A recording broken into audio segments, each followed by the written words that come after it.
তো বন্ধুরা আবার চলে এলাম একটা নতুন ভিডিও নিয়ে। তো আবার চলে এসেছি আয়লা সাউন্ডের কাজ করতে। তো আয়লা সাউন্ড বাজছে ঘাটাল পোতাপুরে। তো জ্যৈষ্ঠ কালী পুজো উপলক্ষে বাজছে।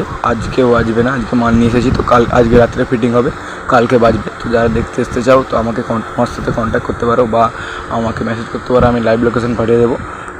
তো এখানে টোটাল মাল রয়েছে 6-12 পিস। তো দেখতে থাকো পুরো ভিডিওটা, ভালো লাগলে like, comment, share and subscribe. Tuhin remix.